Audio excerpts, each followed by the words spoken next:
On est quelques jours après les élections présidentielles, quelques semaines on va dire, des élections présidentielles de 2007.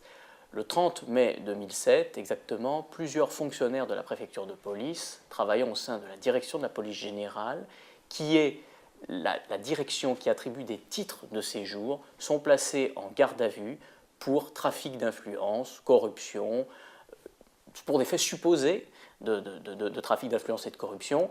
Et 5 fonctionnaires, dont M. Yannick Blanc, vont passer 2 nuits dans les locaux de l'inspection générale des services, la police des polices, après 48 heures de garde à vue. Je dois vous dire que quand j'ai pris le dossier en 2007, la première question que je me suis posée était de savoir où était le titre frauduleux obtenu, où était le pacte de corruption que l'on pouvait reprocher aux fonctionnaires avant la garde à vue, et je n'en ai pas trouvé.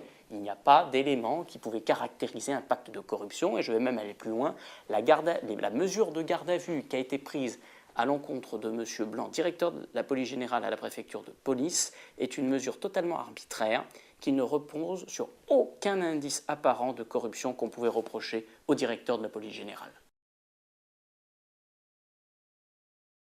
La mise en examen des fonctionnaires le 1er juin 2007 s'explique en partie sur des procès-verbaux altérés, qu'on appelle des procès-verbaux de synthèse, c'est-à-dire c'est des procès-verbaux qui sont censés résumer objectivement les faits, mais qui vont farder les déclarations des gardés à vue, de façon à ce que le juge d'instruction prenne sans équivoque des décisions de mise en examen. Je dois dire que si les policiers de l'IGES avaient fait correctement leur travail, s'ils avaient organisé les confrontations qu'ils s'imposaient, s'ils n'avaient pas suggéré une réponse à un témoin qui ne parlait pas le français, et s'ils avaient décrit fidèlement la procédure au juge d'instruction, notamment dans les procès-verbaux de synthèse, on aurait peut-être évité des mises en examen.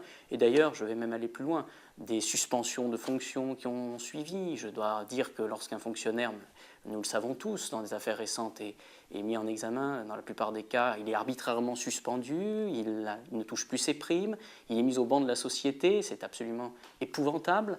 Ça a eu des conséquences dramatiques. Un des fonctionnaires mis en cause a eu un cancer, je dois le dire. Une année après la décision de non-lieu, ces fonctionnaires n'ont toujours pas été réintégrés, n'ont pas été indemnisés pour le préjudice subi. Ce n'est pas digne d'un état de droit, il me semble.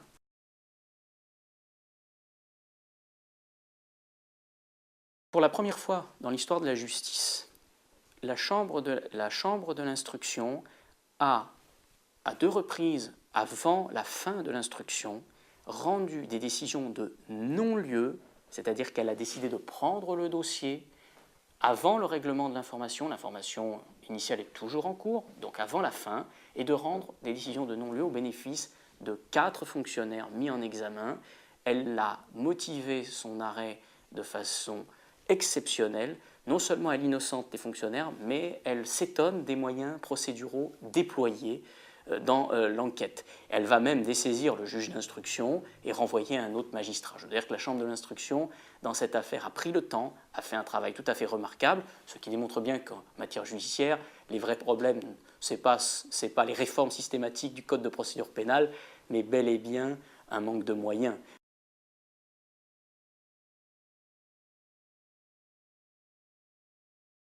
La seule chose dont je suis certain, c'est qu'il s'agit d'une opération de basse police. L'opération de basse police caractérisée par le zèle imbécile de certains enquêteurs et peut-être la volonté des enquêteurs caractérisée dans cette affaire, prouvée par des écoutes disproportionnées, une garde à vue qui ne repose sur aucun indice de corruption à l'endroit de M. Blanc, démontre sans équivoque que M. Blanc était visé dans cette affaire et qu'il y a eu des retombées collatérales.